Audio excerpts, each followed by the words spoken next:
subscribe to my channel.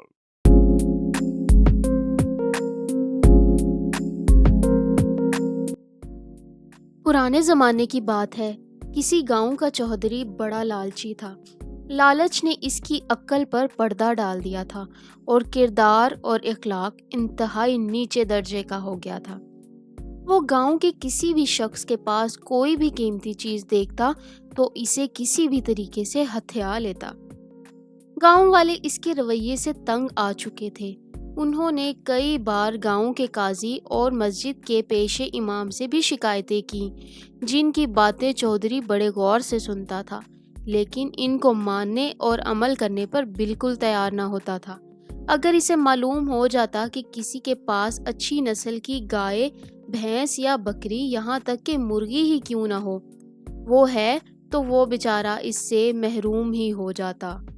गांव वाले अपने अच्छे से अच्छे जानवर में भी कोई ना कोई ऐब निकालते और इसे सारे गांव में मशहूर कर देते थे, ताकि इनका जानवर लालची चौधरी से महफूज रह सके। लेकिन इन सब बातों के बावजूद गांव वाले एक दूसरे से हसद की वजह से गांव के चौधरी को मुखबरी कर देते और वो धूस धमकी के जरिए मामूली से मामूली रकम के इवज या फिर मुफ्त जो कुछ भी पसंद आता इसे हथिया लेता। एक दिन गांव के मौलवी साहब और काजी साहब ने चौधरी को राह रास्त पर लाने और इसको सबक सिखाने के लिए एक मुनफरिद तरीका अपनाया। चौधरी की हवेली के करीब ही काजी और मौलवी साहब के मकान थे और दोनों के मकान के सहन के दरमियान एक दीवार थी जो ज्यादा ऊंची नहीं थी, लिहाजा दीवार के ऊपर एक अंडा रखकर दोनों जोर जोर से लड़ने लगे। मौलवी साहब ने कहा, ये सफ़ेद सोने का अंडा मेरी दीवार पर है, इसलिए मालिक भी मैं ही हूँ। काजी साहब मौलवी साहब की बात सुनकर बोले, ये दीवार तुम्हारी कब से हो गई?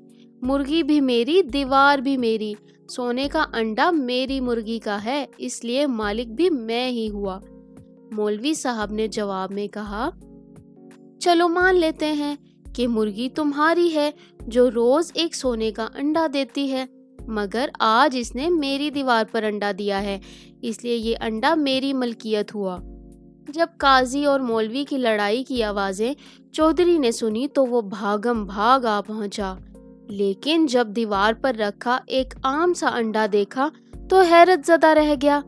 इसने जैसे ही कुछ बोलने के लिए मुंह खोला, काजी साहब फौरन बोल उठे, देखें चौधरी साहब, मेरी मुर्गी ने आज गलती से सफ़ेद सोने का अंडा इस दीवार पर दे दिया है जहां ये रखा हुआ है, और मौलवी साहब इस पर अपना हक जमा रहे हैं। ये सुनकर मौलवी साहब फौरन बोले, ये मेरी दीवार है, इसलिए इस पर मौजूद अंडा भी मेरा है, लिहाजा मालिक भी मैं ही हूँ। जब चौधरी ने इनकी बातें सुनी तो इस लालची का लालचपन जाग उठा और बोला, सुनो, मैं तुम्हारी बहुत इज्जत और एहतराम करता हूँ और गांव का चौधरी भी मैं ही हूँ। ये मकान मैंने तुम ही को बना कर दिया, इसलिए मुर्गी भी मेरी है और अंडे का मालिक भी मैं ही हूँ, लेकिन फिर भी अंडे और मुर्गी के बदले तुमको मालो दौलत देता हूँ। इसने दोनों को अपनी लालची आंखों से घूरते हुए कहा। मौलवी साहब मरी मरी आवाज में बोले, आप सोने के अंडे के बदले कितनी रकम देंगे मुझे? चौधरी ने गर्जदार आवाज में कहा, बेफिक्र रहो, तुमको 10,000 रुपये मिल जाएंगे। ये सुनकर मौलवी साहब बोले, जनाब इंसाफ की बात करें, ये 7 तोले से कम का अंडा नहीं है, कम से कम इसकी कीमत 7 लाख तो होगी। चौधरी बोला, मौलवी साहब आपका रुपए पैसे से क्या काम, आप अल्लाह अल्लाह कीजिए, खैर मैं फिर भी आपको 3 लाख दे देता हूँ। मौलवी साहब बोले, जैसी आपकी मर्जी, लेकिन पैसे मुझे अभी चाहिए।